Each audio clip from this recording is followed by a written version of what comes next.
December 15th, 2023, Portland. A night soaked in cold fog, the kind that sticks to your windows like it's trying to get inside. The streets were half asleep, sodium lamps humming like they were running out of breath. It should have been just another shift, a few rides, a little extra for rent. Nothing strange, nothing draining. But routine breaks fastest when your life is already cracking. My name is Trevor Blackwood, and that night I wasn't driving for the money. I was driving to outrun the parts of my life I didn't want to stare at in silence. Burnout, a divorce, days that bled into each other. All the classic signs that you're slipping but pretending you aren't. But routine breaks fastest when your life is already cracking. My name is Trevor Blackwood, and that night I wasn't driving for the money. I was driving to outrun the parts of my life I didn't want to stare at in silence. Burnout, a divorce, days that bled into each other. All the classic signs that you're slipping but pretending you aren't. 3 rides in, things felt almost normal. A drunk student, a hotel worker, a guy who smelled like paint thinner. Nothing that set off the alarms that hospital work had wired into me. Then came the 4th ride, the one that shouldn't have been possible. I was parked under the flickering light of a convenience store on Southeast 12th, rain turning the pavement into a bruised mirror. That's when I saw him, standing too still beneath the lamp, like the night had forgotten to animate him. Mid-30s maybe, clean jacket, mud at the hem, no bag, no phone visible.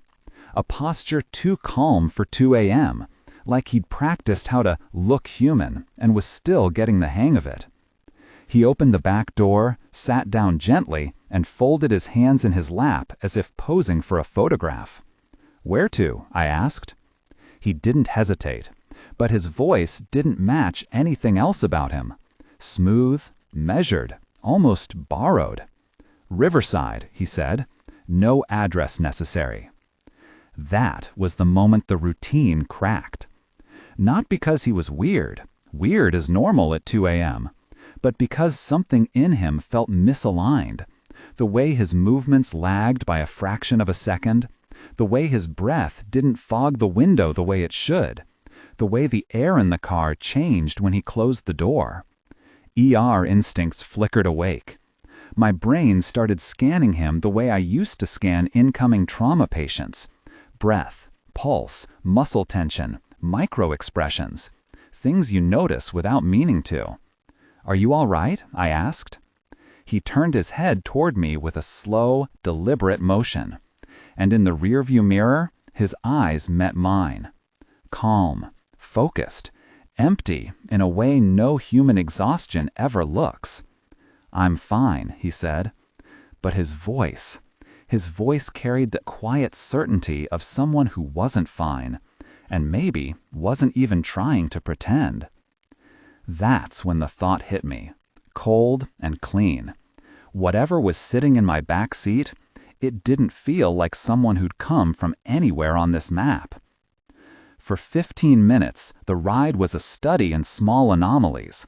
He breathed more from the mouth than the abdomen, shallow, even breaths that didn't fit the motion of his chest. I asked if he wanted the heat on. He declined. He wore shoes that had tracked in clods of mud, but his jacket and shirt were immaculate, as if someone had just dressed him after a walk. He was not intoxicated in any way I could place, no odor of alcohol, speech coherent, pupils normal. He answered my attempts at small talk in ways that were correct, but oddly precise. When I mentioned a recent news item, he didn't follow the usual human tendency to add opinion. Instead, he corrected a small factual detail, like someone testing the accuracy of the facts in front of him. At an unremarkable intersection, he went still.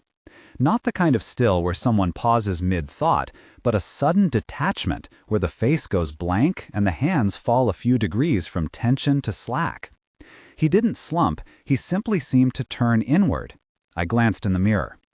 He wasn't sleeping. He was not flopped over with the surrender of sleep. His eyelids were open but unfocused. I remember thinking, clinically, focal seizure, but there were none of the telltale jerks, no twitching, no lip smacking. He made no sound when I called his name. I pulled over. Habit does funny things. Adult men who used to hold someone's life in their hands will still instinctively reach for the front of someone's wrist. I told him I was going to check his pulse. He didn't resist. I put my fingers on the radial artery, where I had felt 100 pulses in chaotic, noisy environments. Nothing. Not weak, not thready, nothing. I felt along the forearm, searching, thinking maybe my fingers were in the wrong place. Still nothing. The skin was cool under my touch, a little clammy near the wrist. I ran my fingers along his carotid, lower, then to the neck. There was a tiny vibration, a small movement, but it felt unlike the normal yielding quality of a carotid pulse. Less surge, more a mechanical thrum. For a trained hand, that says something. That says something is wrong. I consider myself methodical. Maybe he had a peripheral vascular disease. Maybe his pulses were centrally maintained, but absent at the wrist. That's a thing. But this patient didn't look chronically ill. He looked fine. That mismatch bothered me in a place a uniformed training has taught to note. I tried to keep my voice even. "You okay? I'm going to take you to the ER. Sit still." He looked at me. "There's no need," he said, in that even, measured voice. "I can wait." "I'm going to the hospital," I said. He didn't object. We were 3 blocks from Riverside when his gaze slid to the window and his breathing changed. Still shallow, but more mechanical. Then, with no convulsion or gasp, he went quieter. His skin, at the fingers, took on a slightly bluish tint that had not been there just seconds before. Not deep cyanosis as you see in full arrest, just a peripheral coolness, as if the dial that sent warm blood out to the limbs had been turned down. That's the point where the clinician in me, the person who's had to decide to start CPR or call for an intubation, doesn't like to walk away. I called 911 and told the dispatcher we were en route to Riverside. I was clear about his level of responsiveness.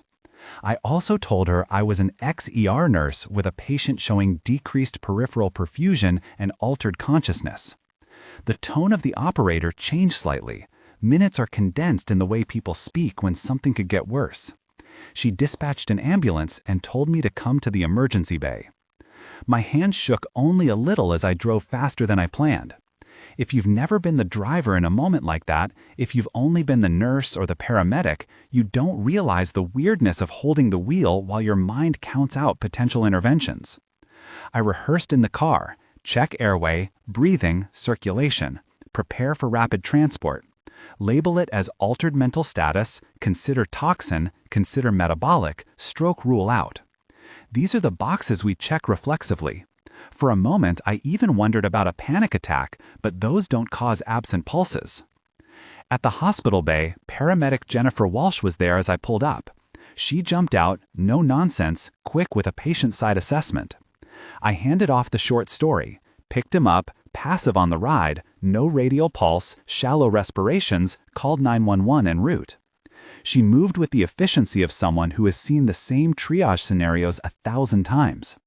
She took his hand, felt for a pulse at the wrist, frowned, and checked the carotid. No palpable pulse, she reported to me, voice low and clinical. They wheeled him inside.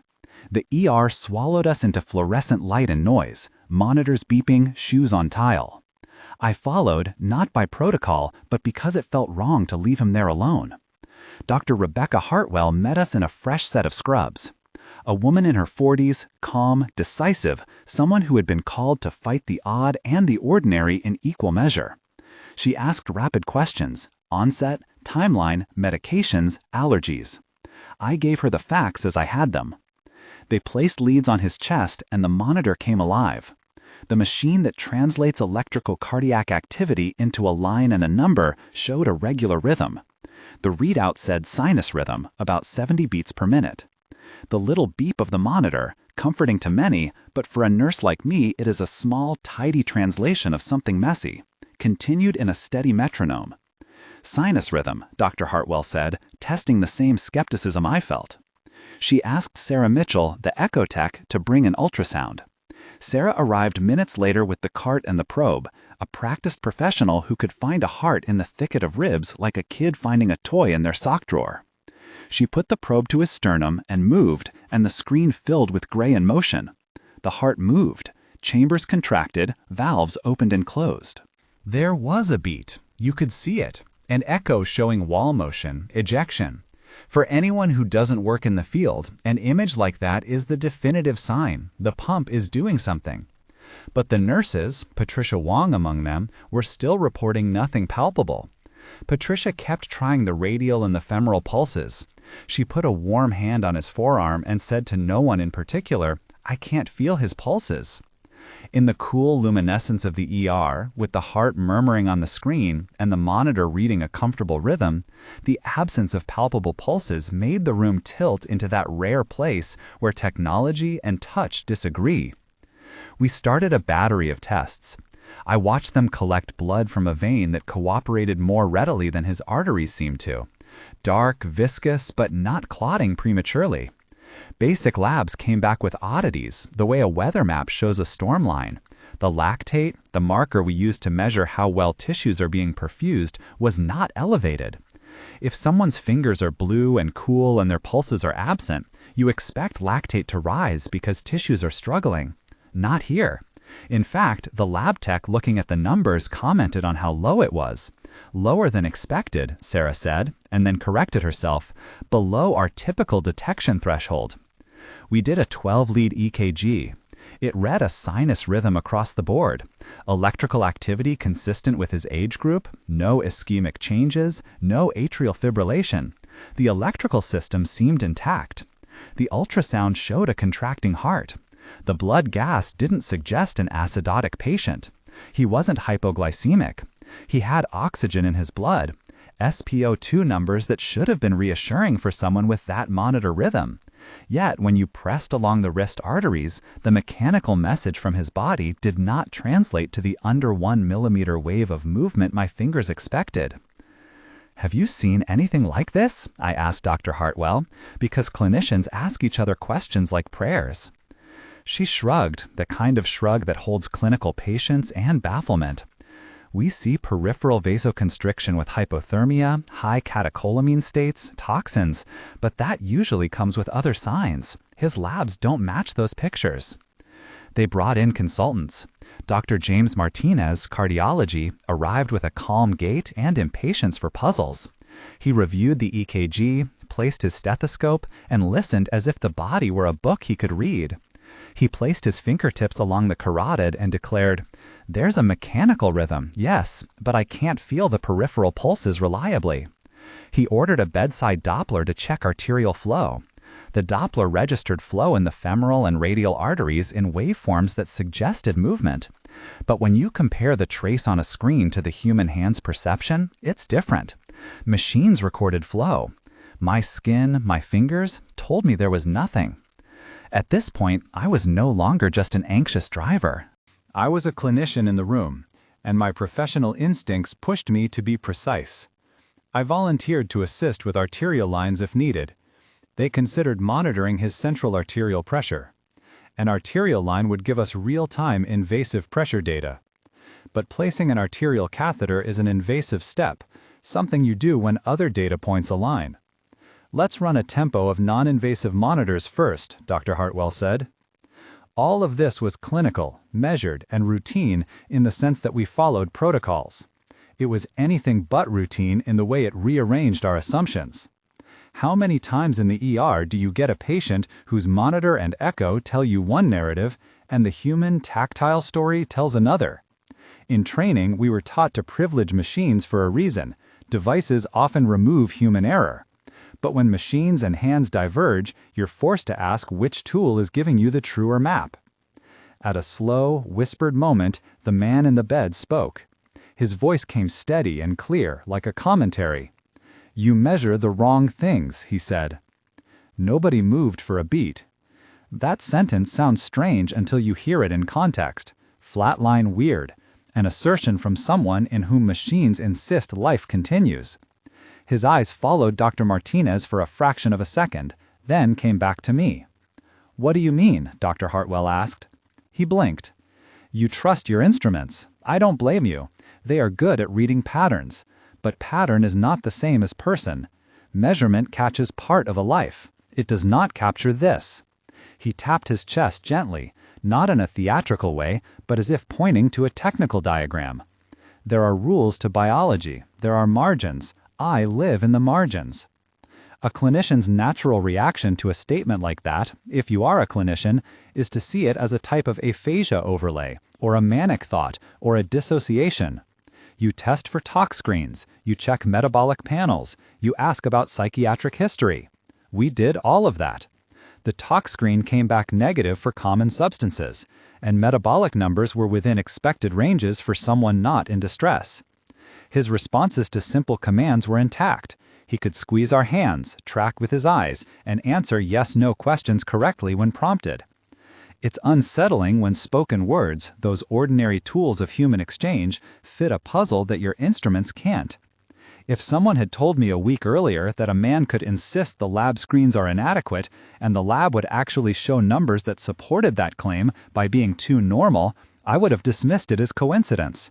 That night, those coincidences stacked like plates. They drew blood for more specialized testing, hematology to look at cell morphology, a full metabolic panel, and a set of samples reserved for more arcane assays.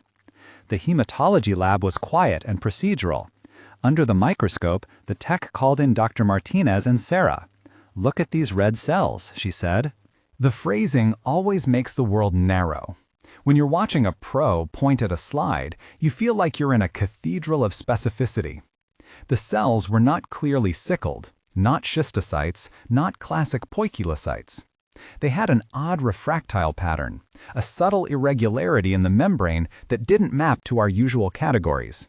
Dr. Martinez frowned. "We've seen odd morphologies with certain toxins," he said, "but there's no supportive history." The lab sent samples to the hospital's reference lab, the sort of place that can sequence parts of DNA to look for known genetic issues.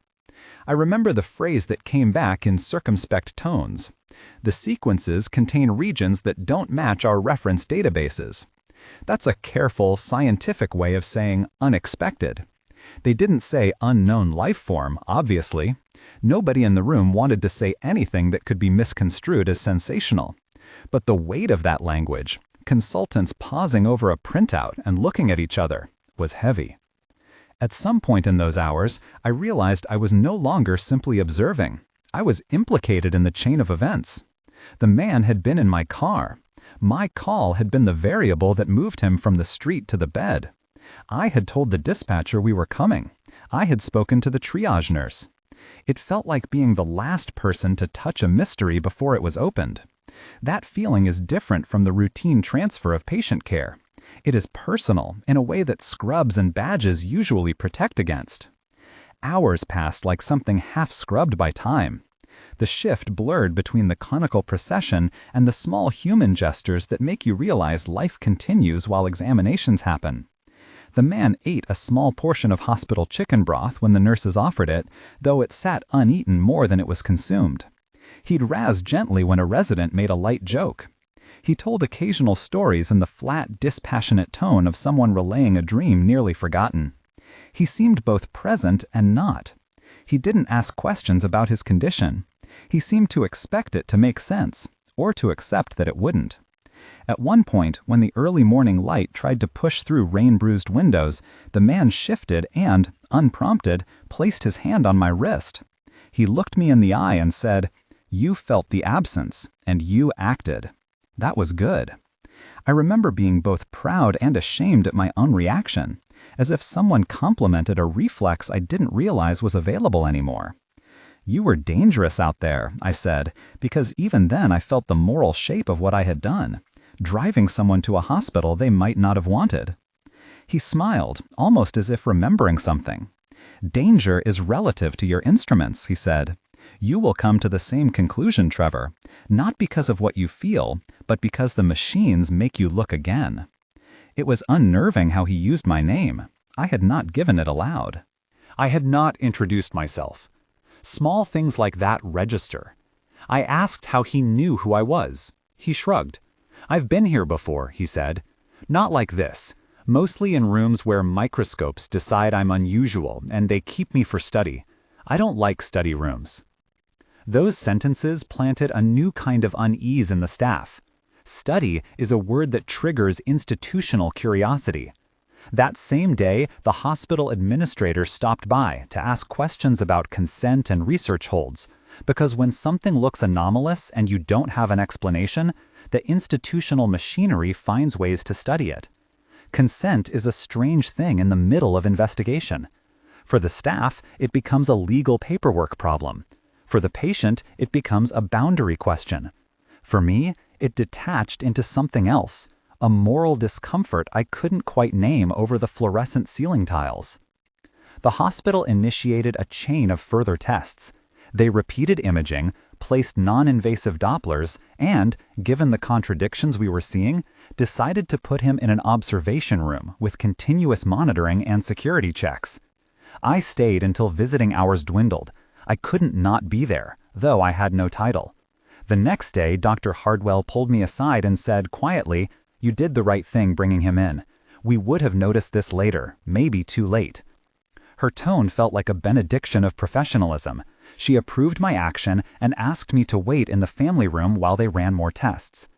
Waiting in a hospital family room has its own rhythm. Vending machine hum, fluorescent light, a TV tuned to a static channel. I called a friend who still worked nights in the ICU and tried to explain. At first, he laughed and said, "Maybe you gave him the wrong number and he's a midnight philosopher." I forced out a laugh. "No," I said, "you don't understand. Machines say one thing, hands say another. Labs say normal. Cells look weird. Genetics said there's something off." There was a silence on the other end that felt like a door closing. When a geneticist gets involved, it changes the tenor of a case. Genetics is a slow and deliberate science. Samples are run, sequenced, and compared to huge databases. If you find common pathogenic variants, you can explain disease in tidy sentences. If you don't, you say you found variants of uncertain significance, and place them on lists that may later become meaningful. Anomalous sequences that don't match anything at all are rarer. They create more questions than answers. I remember Dr. Hartwell's call later that afternoon. She sounded tired in the way someone soberly describing a hole in a map might be. "We are sending samples to external labs," she said. "They flagged some sequences that our database comparison algorithms couldn't align with known references. That's all I can say right now. Indefinito, for lack of a better word. We're talking to external consultants." There it was. Indefinito. A professional term for "we don't know." They used precise language to avoid breathless claims. There was no dramatic pronouncement. No one said the words supernatural or other. There was only a careful cataloging of unknowns and a plan to gather more data. The data collection itself was awkward in a humane way. The man consented to some procedures and not to others. He tolerated a venous line but refused an arterial line for monitoring. He accepted blood draws but declined prolonged immobilization. His participation felt capricious. He would engage until he chose not to.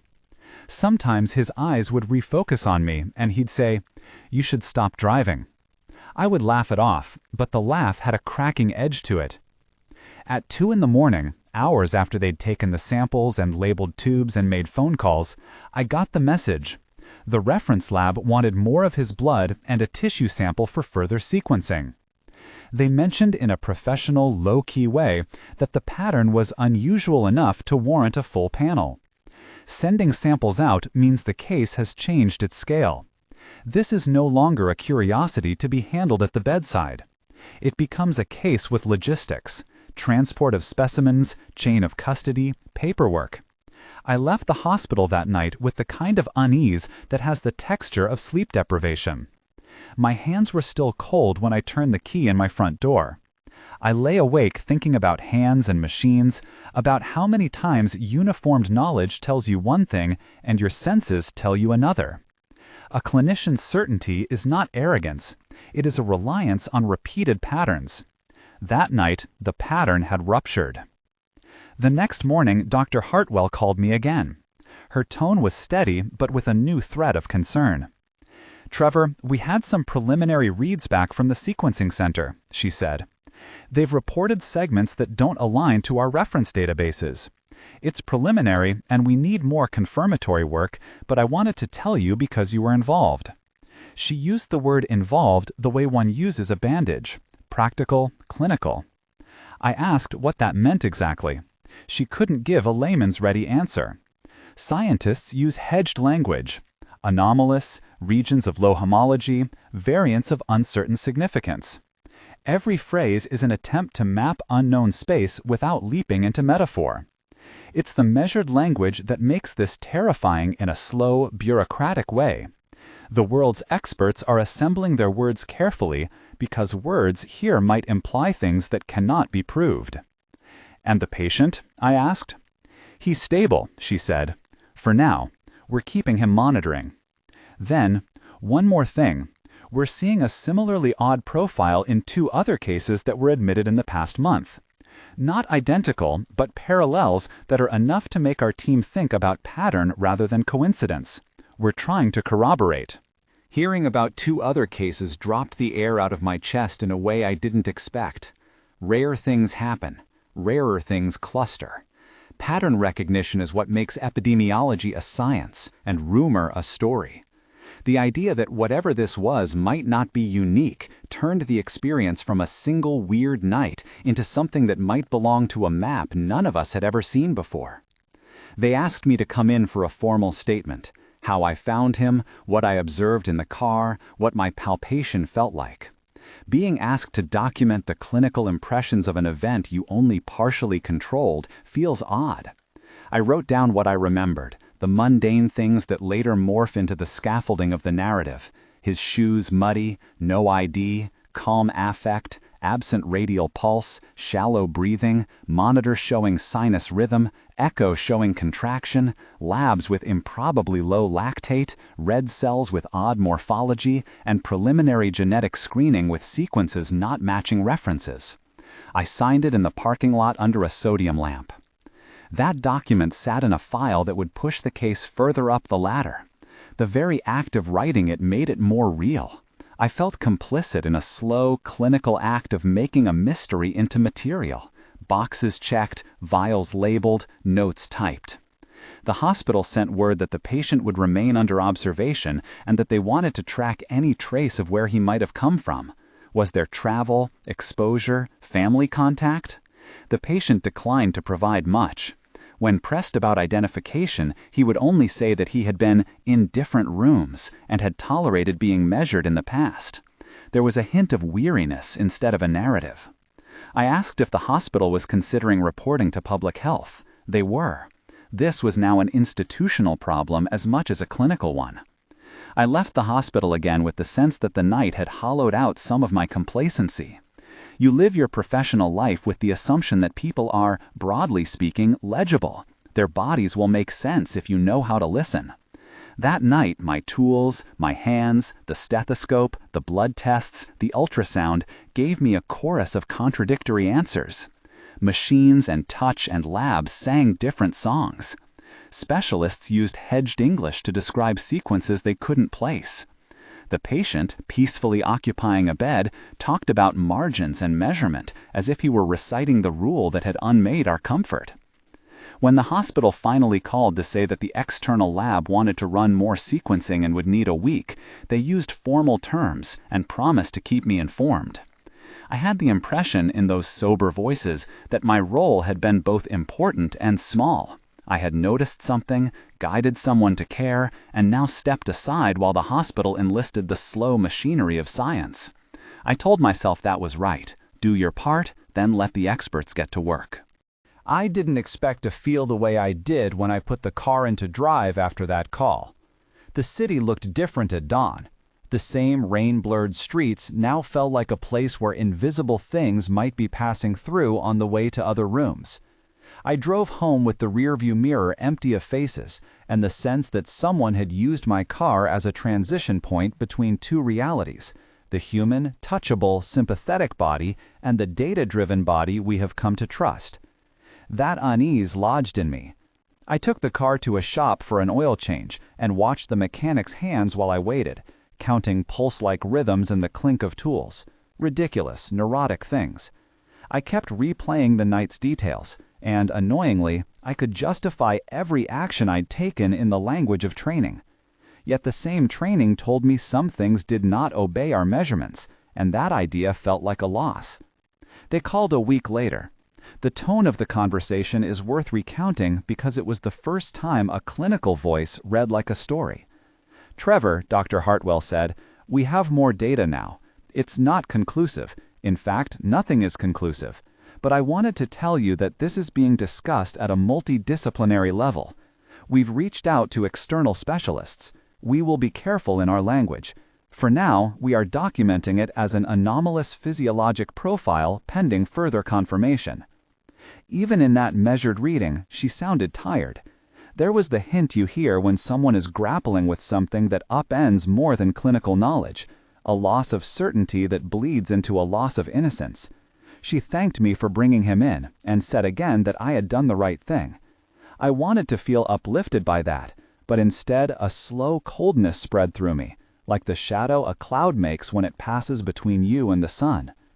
It's one thing to meet a 12-lead EKG that doesn't make sense. It's another to be the person who was there when the discrepancy first became visible. There's a responsibility that goes beyond paperwork, a moral gravity you carry when you realize your ordinary actions have placed someone at the center of an institutional puzzlement. I tried to explain this to my friend in the daytime. He said I should write it down, or maybe take a break from driving. I told him I would, and I meant it. But the thing about mystery is that it doesn't respect tidy decisions. While the hospital was doing their work, another thread started to tug at me. The patient's last words to me, "You should stop driving," kept looping back in my mind, sometimes as a direct admonition and sometimes as a metaphor for stepping away from the kind of observant life I had lived. I had not intended to make that change so soon.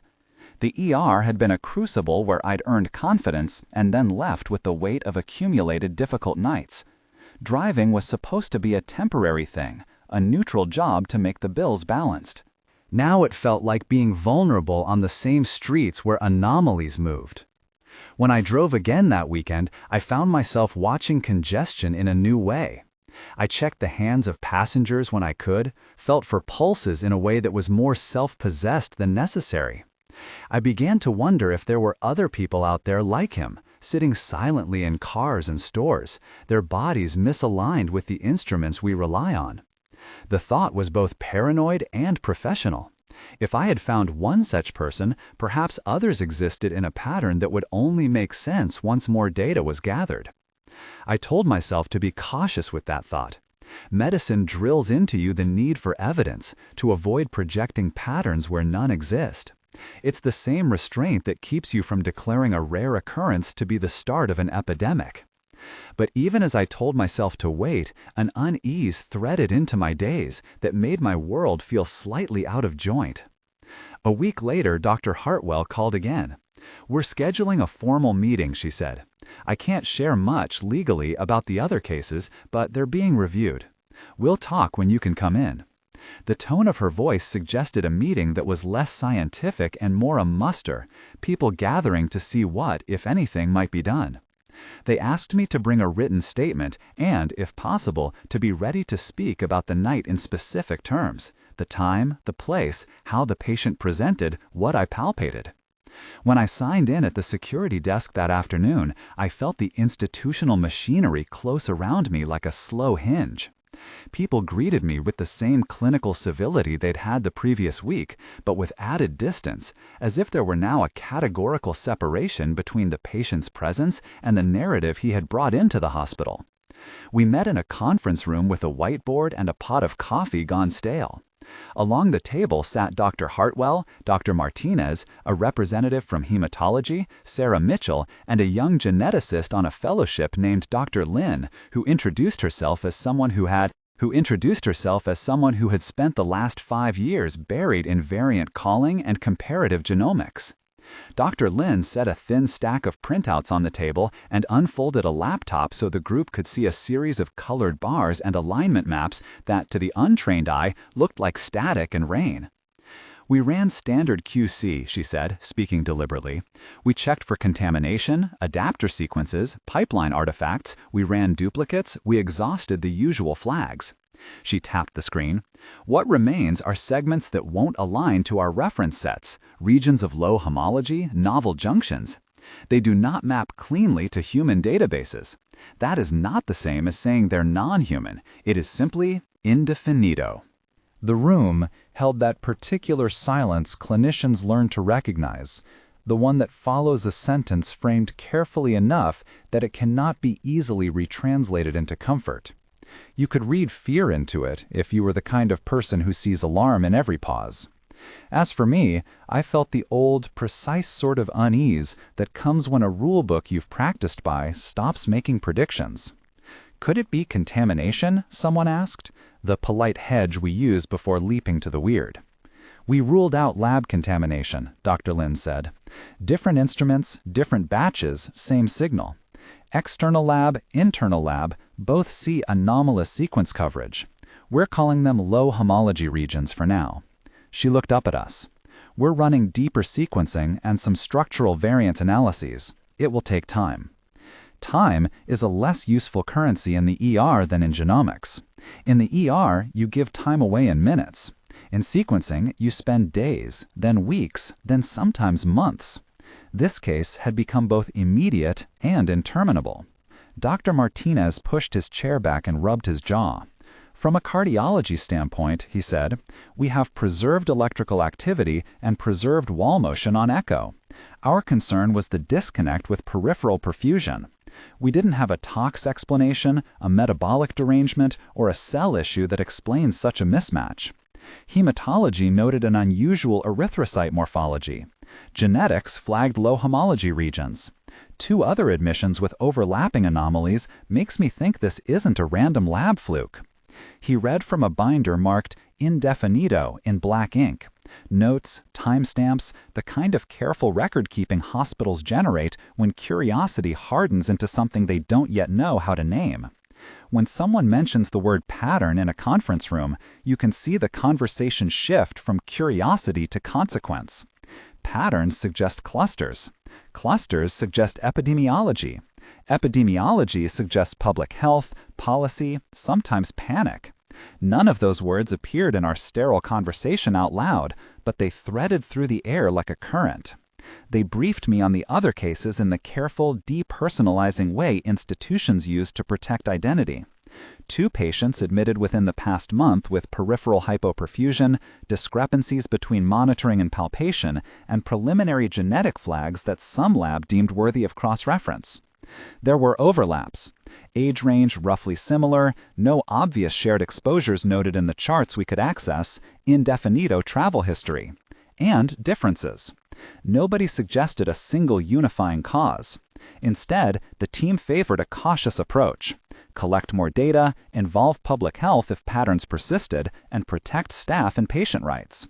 At the end of the meeting, Dr. Hartwell looked at me and said, simply, "You did the right thing bringing him in. Please stay available. We may want to ask you more specifics as things develop." I left feeling both implicated and trivialized at once. Implicated because I had been the start of this chain of events, trivialized in the way being a witness sometimes feels, like a single hair caught in a sewing machine. The hospital had its machinery now, specialists, paperwork, chain of custody for specimens. I had my memory and a written statement. For a time, that seemed proportionate. And then the sequence of nights began. There were hours when the case advanced quietly, in ways that leave little narrative flourish for a storyteller. There were calls from labs that sent terse emails and attached raw data files. There were samples flown to external centers. There were long waits for confirmatory reads. Then came the moments that could not be smoothed into the humdrum logic of clinical work, moments where the human felt undeniably present and the protocols felt less sure. One such moment was a demonstration in a small observation room with 2 cameras on the ceiling and 3 clinicians in the doorway. The man, whose name remained unknown because he refused to provide identification, was propped on a narrower bed than the ER gurney, wrapped in a hospital blanket, the television in the corner flickering with muted morning news. He had been calm through the procedures earlier. Now he turned toward the staff with an expression that was less playful than purposeful. "May I?" he asked me, and when I hesitated, he smiled with an engaging plainness and said, "Please, I want them to see." A nurse, the same Patricia who had tried his radial pulses earlier, placed a finger along the radial artery. Dr. Martinez had a Doppler probe aimed at the brachial artery. Sarah had the ultrasound ready at the bedside for a quick look, and Dr. Lin sat with a laptop to record the time. The team set up not as a spectacle, but as clinicians in the moment, instruments in place, baseline recording initiated. I will not narrate this as if it were a stage trick. The man did not perform. He closed his eyes and breathed in a steady, measured way. The room contracted into the small physics of the demonstration. The soft clack of shoe soles on linoleum, the faint chug of the ventilated heating. Then, in a voice that was low but steady, he said, "Feel now." Patricia's fingers rested along the wrist, and for the first few seconds, all remained as before. A slight vibration at the carotid if you pressed there, a steady Doppler waveform on the screen that registered flow, but no confident thrill at the periphery. Then, almost imperceptibly, the texture of the tissue changed beneath Patricia's hand. A tiny surge, less than the full-throated pulse you feel on a healthy adult, more like a ripple through a taut fabric, registered at the wrist. The Doppler showed a corresponding waveform, slightly augmented. On the ultrasound, wall motion remained essentially the same. There was no dramatic change in ejection fraction. The man's fingers grew a touch more pink. A collective intake of breath moved through the room. Dr. Martinez asked, "Can you do that again?" "Not always," the man said. "It's not like a switch. It is more like tuning. The margins respond if you listen." They recorded the event, not in the way a skeptic might, frontal and accusatory, but in the honest clinical method of noting an observation with timestamps and caveats. Dr. Lin later told me they replayed the Doppler and pulse tracings and cross-referenced the time codes. The waveforms matched the tactile sense in a way that could not be explained by misplacement of equipment. Yet the effect was inconsistent. A few minutes later, when Patricia tried to reproduce the sensation, the surge waned, and the wrist returned to its earlier, near-imperceptible state. "That's the problem," Dr. Hartwell told me later when she had a moment alone. "It's inconsistent and subject to observer bias. We can't base a protocol on something that may be psychogenic or voluntary." Her tone was weary but practical. "But you saw what we recorded." I had seen it. A faint return of peripheral perfusion that aligned with the man's own quiet claim of being able to manipulate margins. And yet within the same hour, the lab numbers remained stubbornly unhelpful. Lactate stayed low. Arterial blood gases didn't show the derangements you'd expect in a patient with peripheral ischemia. The erythrocytes still carried that odd refractile quality under the microscope. The story was now a nest of contradictions. Tactile sensations that shifted, monitors that read steady, labs that refused to corroborate clinical intuition. Over the next several days, the hospital's cautious curiosity turned outward. Dr. Hartwell's office fielded calls from other institutions and from indefinable public health contacts who had heard, through networks that function like whispered corridors, that patients with similar paradoxes had been admitted elsewhere. The team shared de-identified data. The shared datasets revealed nuances, not identical but overlapping anomalies in perfusion measures, cell morphology peculiarities, genetic reads containing low homology segments in roughly the same genomic neighborhoods. No one claimed causality. No one wanted to be the voice to declare that the unknown region had meaning beyond anomaly. And then, because human stories taste for drama even when facts cannot provide it, things escalated in a way that did not look tidy on paper. Within a span of 2 weeks, one of the parallel cases had what the hospital incident report listed as an unexpected absence from an observation room. The language in the report was careful, bureaucratic, clinical. The patient's bed was empty, bed linens disturbed as if someone had left in a hurry, room door latch intact, no camera capture of exit, no staff member recorded assisting with departure, no sign of forced entry or exit in security logs. The report concluded with, indefinable, no confirmed route of egress. I read that report in a dimmed conference room and felt the way you do when a familiar map has missing squares. It is easy, too easy, to imagine sensational conclusions. The institution did not. They called security, they traced keycard logs, they interviewed staff, and they pulled footage from every angle they could. The cameras that covered the corridor showed an unbroken throng of people, and then, at the timestamp in question, nothing. Slow panning of the hallway that revealed no figure moving past the room to the exit. If you watch such footage with the same intensity that hundreds of security professionals do, you start rehearsing every possible explanation that is technically feasible. Editing error, camera delay, timestamp mismatch, overlooked angle. The footage, however, came back labeled indefinito, no conclusive evidence of an exit. The hospital convened a small panel to review security protocols and patient safety measures.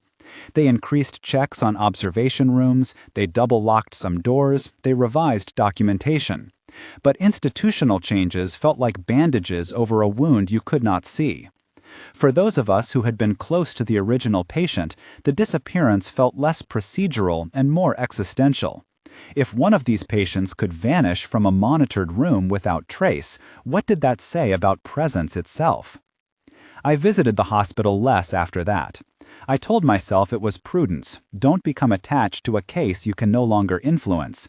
But the truth was thin and more awkward. Proximity felt risky. There is a particular moral friction in being the person who initiated a chain of events and then standing too close to the consequences. I had driven the man to the ER and watched as the hospital took custody of his mystery. For a while, that felt appropriate. After the vanishing, it felt like a lever you had pulled on something bigger than you'd meant to. Then came the call that framed my final uneasy knot. It was mid-afternoon, and the city smelled like rain coming in again. Dr. Hartwell was calling from a number I had saved. Her voice was careful, the kind professionals use when they want to be factual without giving away private details. "Trevor, I want to tell you before the formal update goes out," she said. "We have ongoing monitoring and the external labs have continued their sequencing. We are not ready to say anything definitive, but there have been developments that I want you to be aware of." She explained that a subset of their sequencing runs had shown persistent regions of low homology across multiple samples. Bioinformatics teams were reconstructing possible models, structural variants, novel insertions, potential chimeric regions, always hedging, always adding caveats. She emphasized the word indefinito again. Then she said quietly, "One more thing. 2 of the cases we thought were an observation have been discharged with indefinito documentation. Their current whereabouts are unknown to us, and their departure paperwork is incomplete." I remember the room falling out from under my feet then, not because of glamour or horror, but because of the banal shape of an unresolved administrative problem that becomes a moral one. Hospitals discharge people all the time. Sometimes patients leave against medical advice. Sometimes people walk out because they cannot bear institutional investigation. Sometimes there are mistakes. The combination of missing evidence and disappearing patients meant the story had migrated from a clinical curiosity to an ethical puzzle. When science reaches its limits, who guards the boundary, and who watches the watchers?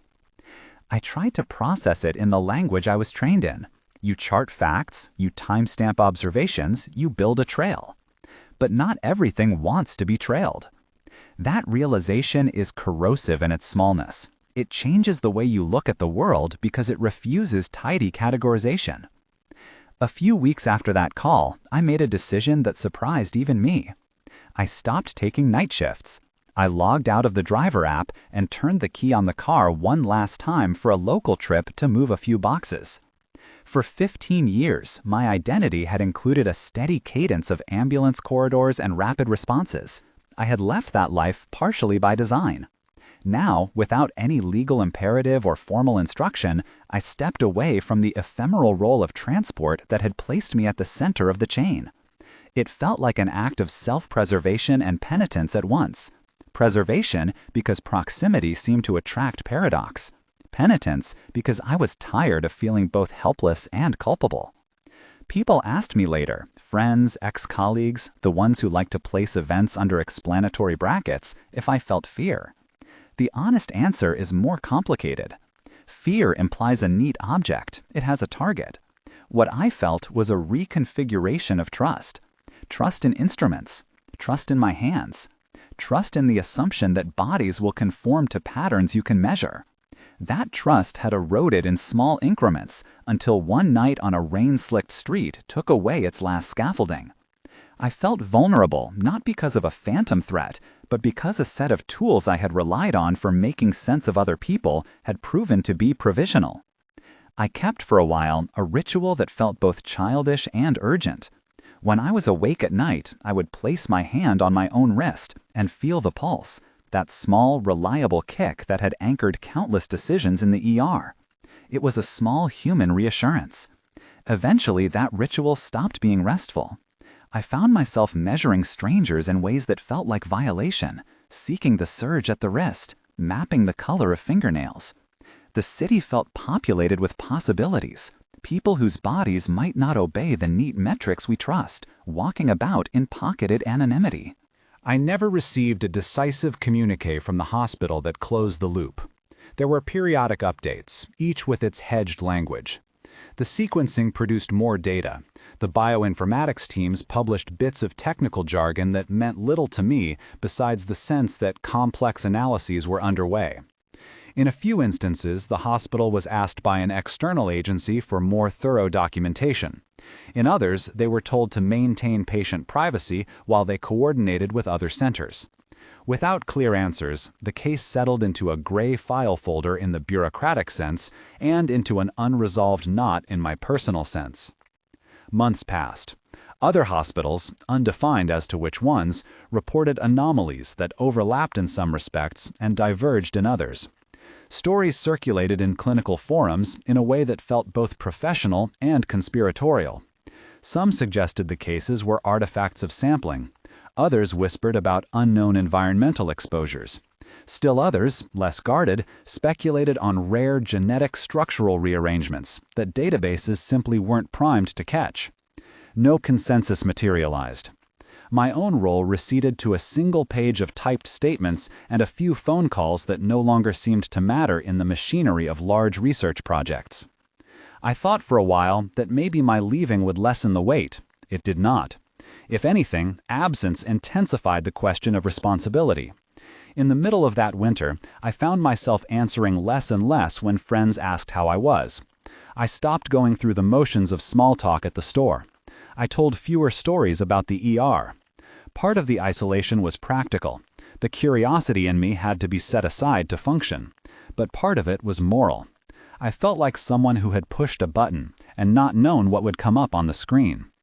Occasionally, people would message me with a grainy photo or a second-hand account. A person in a waiting room who seemed oddly detached. A rider who refused to produce ID. A story of a patient whose labs came back strangely normal. I would listen and reply in the clinically cautious language I had learned to write. Hedged, observational, measured. Most of those leads proved to be ordinary things with ordinary explanations. A chronic peripheral vascular disease misread as acute, a misinterpreted lab error, a person with a dissociative episode. Some felt like nothing at all. A few, in retrospect, had the shape of what I had seen. Mismatch between touch and monitor, a flat vascular tone that would shift unpredictably. Those rare messages landed like echoes, insignificant in number but too pointed to ignore. The man from that night, if he was the man I'd picked up at the convenience store, remains for me an assemblage of details. The mud on his shoes, the immaculate jacket, the voice like a measured lecture, the quiet claim that he lived in the margins. I never learned his name. I never learned where he'd slept the night before. The hospital's later notes recorded that he had been discharged at an indefinito time with indefinito follow-up, and that his current status was unknown to them. My file said what I had felt in my hands and seen on the screens. Somewhere in the electronic record, a clinician had noted anomalous physiologic profile pending further workup. In the slow sweep of hospital bureaucracy, that means little. In my private life, it means everything. At some point, not in one deliberate act, but as a sequence of small choices, I withdrew. I stopped filling in forms for voluntary work at the ER. I returned my driver's card and took a day job that required steady hours and a low-risk rhythm. My life became the complement to the one I had had: less adrenaline, more anonymity. I kept a few contacts on my phone, Dr. Hartwell among them, and we exchanged occasional updates that never resolved into closure. What I learned, unsatisfyingly, is not a lesson with tidy edges. I learned that measurements are incredibly powerful and profoundly limited. Machines give us the ability to see things we once could not, and yet those same instruments can mislead if we mistake their output for completeness. I learned that human touch, my hands feeling for a pulse in the dim of a car, still informs judgment in ways charts cannot replicate. I learned that institutions tread carefully when a problem resists tidy classification, and that ambiguous findings can lead to ethical friction where science becomes policy and privacy becomes a cloak. I also learned something quieter about humility. For all the training and protocol and years of practice, there are margins in which our knowledge falters. Those margins are not necessarily ominous in themselves. They are simply spaces where our language has not yet been made adequate. The man in my back seat taught me that lesson in a way that left no room for dramatic conclusions, only for the ache of uncertainty. People ask what I think now, months or years later. Do I think he was something other than human? Do I think the anomalies will be explained? My answer is the same one Dr. Lin and Dr. Hartwell offered in different ways. We don't know. The data we had pointed to things that did not fit neatly into existing categories, and the scientific process, slow, careful, halting, was the only honest path forward. I trust that work. I also trust the feeling that comes with touching another person's wrist and knowing, more viscerally than charts can say, that some part of the map is missing. There are always endings that are not endings. The hospital's files gather dust in digital form. The labs circulate their data sets among colleagues with secretive hope. The patients, some documented, others recorded as indefinito, move on in ways we cannot verify. I moved on by choosing to step away from the patterns I once read as truth. I do not pretend I have no curiosity. I follow publications in the margins of genomics. I read case reports when I cannot sleep. But I do so from a distance now, with a new, sharper respect for the limits of certainty. So why tell this story? Partly because it keeps me honest about the limits of what I know. Partly because it might be useful for someone else to hear that the comfortable stories we tell about bodies, about how machines and hands will always agree, are sometimes wrong. Mostly because we live at a time when the comforting architecture of measurement shapes how we act toward one another. When measurements and hands collide, choices must be made, and those choices have moral weight. If you have a theory, or if something like this has happened to you, if you've ever felt a discrepancy between what a monitor said and what your hands told you, I'd like to hear it. Share your experiences in the comments. I'm not asking for sensationalism. I'm asking for the sober collection of human testimony that over time helps medicine inch closer to explanation. If you want to hear more true stories like this, cases that sit at the border of clinical practice and the unexplained, consider subscribing. I tell these stories not as a way to frighten, but to invite conversation. We live with much more uncertainty than we are comfortable admitting, and sometimes the only useful work is to pay attention and to share what we observe, carefully and honestly. Thank you for listening. If you've seen something like this, tell me in the comments. If you know of relevant papers or experts who have studied similar phenomena, point them out. I'm still learning how to live with the questions that night left behind.